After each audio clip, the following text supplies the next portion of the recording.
Барселона бір маусым әлі аяқталмай жатып, келесі маусымның іргесі қаланып жатқан кезеңге жақындап келеді.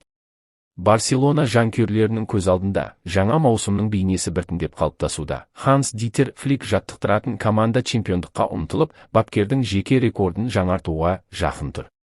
Шешуші матчтардың алдында негізгі ойыншылар да қатарға қайта оралуда.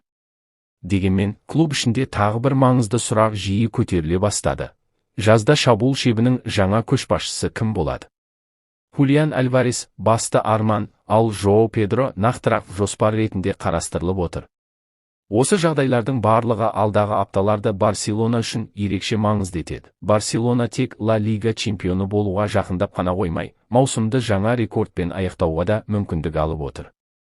Хетафе командасын жеңгеннен кейін каталондықтар чемпионаттағы жеңіс сериясын 9 матчқа жеткізді. Бұл Флик баптаған Барселонаның ең үздік көрсеткішінің қайталануы. Бұған дейін команда 11 турдан 19 турға дейін дәл осындай нәтижеге қол жеткізген. Бірақ сол серияны Реал Соседад тоқтатқан еді. Енді Барселонаның келесі қадамы бар. Алдағы Осасуна қарсы матч Флик үшін ерекше болуы мүмкін. Егер каталондықтар жеңіске жетсе, бұл олардың Ла Лигадағы 10-шы қатарынан жеңісі болады, және неміс бапкерінің Испаниядағы жаңа жеке рекорды тіркеледі.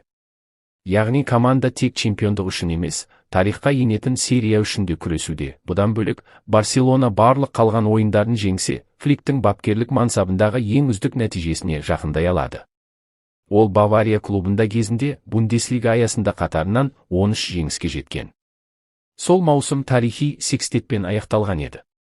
Енді ол осындай үстемдікті Барселонамен қайталауға мүмкіндік алып отыр. Қазіргі таңда командада 85 ұпай бар. Егер маусымның соңы мінсіз өтсе, Барселона 100 ұпайлық межеге жетуі мүмкін. Ла Лига тарихында бұл көрсеткішке тек 2 клуб, Барселонаның өзі және Реал Мадрид ғана жеткен. Сондықтан бұл маусымның аяқталуы тек чемпиондықты рәсімдеу емес, турнир тарихына ену мүмкіндігі де болмақ. Осы тұста Флик үшін тағы бір жағымды жаңалық бар. Сәрсенбі күнгі жаттығуда Рафинья, Марк Берналь және Андреас Кристенсен топпен бірге жаттығуға ішінара оралды. Бұл маусымның шешуші кезеңі алдында өте маңызды белгі. Әзірге клуб асықпай, сақтықпен әрекет етуде. Олардың Осасуна қарсы ойында толық дайын болатыны белгісіз, бірақ жалпы жағдай оң бағытта дамып жатыр. Жоспар бойынша ойыншылар біртіндеп бабына келіп, Эль Класико матчында минуттар алуы мүмкін. Сол ойынға Барселона чемпион ретінде шығуы немесе титулды Реал Мадрид үстінен жеңіспен рәсімдеуі ықтимал, әсіресе Рафиньяның оралуы маңызды. Ол 26 наурызда Бразилия құрамасы сапында Францияға қарсы жолдастық кездесуде сан бұлшық етін жарақаттап, бір айдан астам уақыт алаңға шықпады. Бұл жарақат маусымның ең қиын сәтіне тұспа-тұс келді, өйткені алда Атлетико Мадрид қарсы УЕФА Чемпиондар Лигасы аясындағы ауыр ойындар тұрған еді. Жарақаттан кейін Рафинья біраз уақыт Бразилияда отбасымен болды. Кейін командаға қайта қосылып, серіктестеріне қолдау көрсетті. Енді ол Ла Лигадағы соңғы матчтарда командаға көмектесу үшін толық қалпына келуге назар аударуда. Сейсенбі күні ол әлеуметтік желіде оралуға дайын екенін ишаралап, Барселона эмблемасын сүйіп тұрған фотосын жариялады. Ал сәрсенбіде жаттығудың бір бөлігіне қатысты. Енді Флик оны Осасунаға қарсы ойынға қосама, әлде 10 мамырдағы Эль Класиконы күтеме, соны уақыт көрсетеді. Қазір Рафинья ойынға жақын, бірақ Ла Лигадағы жағдайдың тұрақты болуы және алда футболдан әлем чемпионаты келе жатқанын ескерген Барселона артық тәуекелге барғысы келмейді. Бұл Флик үшін сирек жағдай, маусым басталғалы бері үнемі кемінде бір жарақат алған ойыншы болған еді.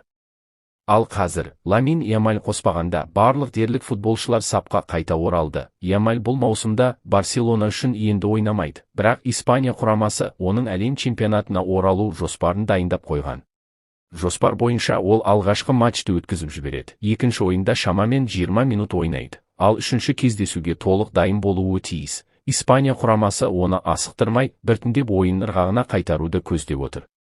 Себебі команда әлем чемпионатына фавориттердің бірі ретінде қатысады. Ал Барселона өз кезегінде ойыншының денсаулығына аса сақ болуды талап етуде, өйткені жарақаттың қайталану қаупі бар. Достар, осы жағдай туралы пікірлеріңізді комментарийде жазыңыздар. Видеоны лайк басып, каналға жазылуды ұмытпаңыздар. Біздің мақсат 500 лайк сіздерден қолдау болса, жаңа видеолар да жиі шығады. Енді трансферлік сыбыстарға көшейік. Ханс Дитер Флик командасы маусымның аяқталуына сенімді түрде жақындап келе жатқанда, Барселона құрамының болашағы төңірегінде үлкен әңгіме қайтағыза бастады. Бұл оқиғаның басты кейіпкері Хулиан Альварес. Соңғы күндері аргентиналық шабуылшыға қатысты түрлі ақпараттар көбейді. El Changere мәліметінше, Альварес маңызды қадам жасап, Атлетико Мадрид басшылығына клубтан кетіп, дәл Барселонаға ауысқысы келетінін жеткізген. Тіпті, мүмкін болатын келісім шарттарын талқылау үшін делдалдар арқылы байланыстар басталғаны айтылады. Алайда, Альварестің өзі бұл қауесеттерді нақты растаған жоқ. Ол әр апта сайын түрлі әңгімелер шығатынын айтып, барлығына бірдей жауап беріп отыра алмайтынын жеткізді. Қазір ол назарын тек ойынға аударып, командасына маусымның ең маңызды кезеңінде көмектескісі келетінін айтты. Дегенмен, мұндай сақ жауап керісінше күмәнді күшейте түсті. Егер ол нақты қалатынын айтқысы келсе, келісім шарты 2030 жылға дейін екенін ашық айтып, мәселені жаба салуына болар еді. Бірақ ол олай істемеді, және бұл жағдай Барселона тарапынан назардан тыс қалған жоқ. Каталондықтардың Альвареске қызығушылығы түсінікті. Клубқа келесі маусымға және Еуропадағы нәтижені жақсарту үшін шабуылға ірі трансфер қажет. Альварес спорттық басшылыққа ұнайды, ал ойыншының өзі де бұл нұсқаға қарсы емес деген ақпарат бар. Бірақ бәрі тек ойыншының қалауына байланысты емес. Атлетико Мадрид оны оңайлықпен жібергісі келмейді. Клуб оны 2 жылға жетпейтін уақыт бұрын, шамамен 75 мың еуроға алған. Енді олар келіссөзді тек өте үлкен сомадан бастауы мүмкін. Кей ақпараттарға сүйенсек, мадридтік клуб Барселонаға сатқысы келмейді және тек 150 мың еуро шамасындағы ұсыныстарды қарастыруға дайын. Бұл Барселона үшін үлкен мәселе. Себебі клуб шамамен 100 мың еуродан аспауды жоспарлап отыр. Сондықтан бұл трансфер өте қиын көрінеді. Оның үстіне, Альвареске тек Барселона ғана емес, басқа да ірі клубтар қызығушылық танытуда. Диего Симеоне айтуынша, Арсенал, ПСЖ және Барселонаның қызығушылығы қалыпты жағдай, өйткені Альварес өте жоғары деңгейлі ойыншы, сондай-ақ ойыншымен Ханс Дитер Флик, Микель Артета және Луис Энрике байланыс орнатқаны айтылып жүр. Яғни, бәсекелестік өте жоғары болуы мүмкін осы. Себепті Барселона балама нұсқаларды да қарастырып отыр. Егер Альварес трансфері жүзеге аспаса немесе тым қымбатқа түссе, клуб Жоау Педро нұсқасына ауысуы мүмкін. Ол Челси құрамында өнер көрсетеді. Кадена Сер мәліметінше, бразилиялық шабуылшы Барселонаның нақты жоспары. Оның басты артықшылығы әмбебаптығы. Ол орталық шабуылшы, қанат ойыншысы немесе шабуылдаушы жартылай қорғаушы ретінде ойнай алады. Биылғы маусымда 19 гол соғып, 9 нәтижелі пас берген.